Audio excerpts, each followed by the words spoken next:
guys, Lexo here with a movie review, this time of Dark Phoenix. This movie was kind of tricky to go into because I heard it was kind of bad. That's putting it lightly. So Dark Phoenix is the second go at this story. If you remember, they tried to do this once before in X-Men Last Stand. I think that was 2006. You know what? I was kind of excited to see the new cast kind of tackle this dark story. It's the last movie in the Fox X-Men franchise, so this is basically the finale. First off, the acting is the best part of the movie. James McAvoy, Michael Fassbender, Nicholas Hoult were all great, reprising their roles again for maybe the fourth time, I think. Sophie Turner, the titular character. Sophie Turner's emotions are on full display in this movie, kind of like Dark Phoenix herself. She plays it well, you know. I kind of wish I had another movie with her though.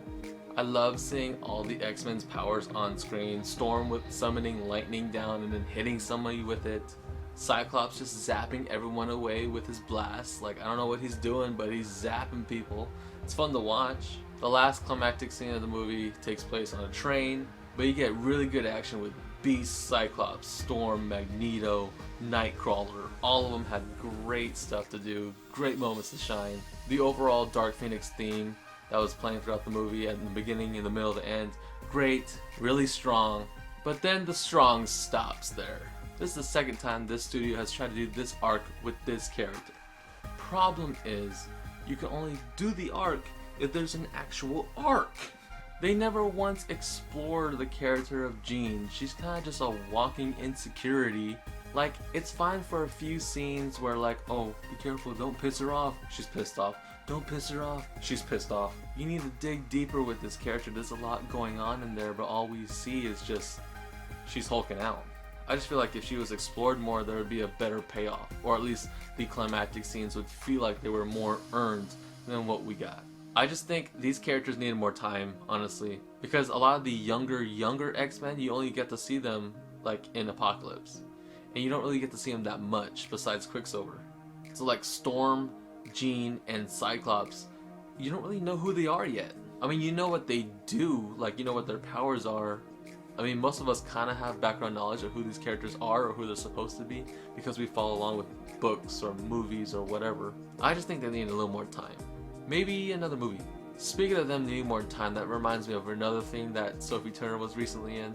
Sophie Turner just can't catch a break with good writers. Now, Jessica Chastain is a good actress, and her role was integral to the story, but I had no idea what exactly her role was. And she was, I guess, the de facto leader of this whole group of people. I don't really know who they are. They're indestructible to a certain extent. Who are they? Don't go to see this movie if you're looking for another iconic Quicksilver scene. There is none. Speaking of him, there's this one part in the movie where they're in a time crunch, right? They're in the life or death situation and they have to do something within 30 seconds. Let's see. So they had 30 seconds to complete a task. If only they had a mutant that can slow down time to fit their own needs. Or if they're a mutant that can just speed up really fast so he can get under that time limit of 30 seconds. I mean, do they have anybody like that? Is there such a guy that can just go really fast and fit that 30-second time limit so everyone can get out? Nitpick again, Jennifer Lawrence's makeup. What's happening? Like, she went from full rubber suit to semi-rubber suit to half rubber suit to now it's just makeup. It's just blue-faced Jennifer Lawrence. Unless she is purposely shape-shifting to look like Jennifer Lawrence. I don't know. It's just she's getting less mystiqueier and more Jennifer Lawrence every movie. Also, there's no Stan Lee cameo and there's no after-credit scenes. But the Stan Lee cameo thing I understand, and the no after-credit scene thing I kind of understand too because this is the final movie. Rating this movie, okay, so it wasn't terrible. It was very pretty. And the acting was actually pretty phenomenal. I'd say about 2.75. I would almost bring it to a 3, but there's a lot of stuff that doesn't make any sense. The story was a mess. And after reading into the movie, I found out that the entire third act was reshot. So to think that they had to add that train scene, which was the only great scene in the movie, that was added last minute, it lets you know that they even knew that they had a problem on their hands with what they had before that. There's just some decisions with these characters I didn't agree with, and maybe some of them were rushed and some of them just didn't pay off the way they wanted it to. Again, that might be because they didn't have enough time, they didn't have enough movies to flesh out these characters, maybe. But hey, it's just my opinion. You guys might go in and like it a lot more than I did.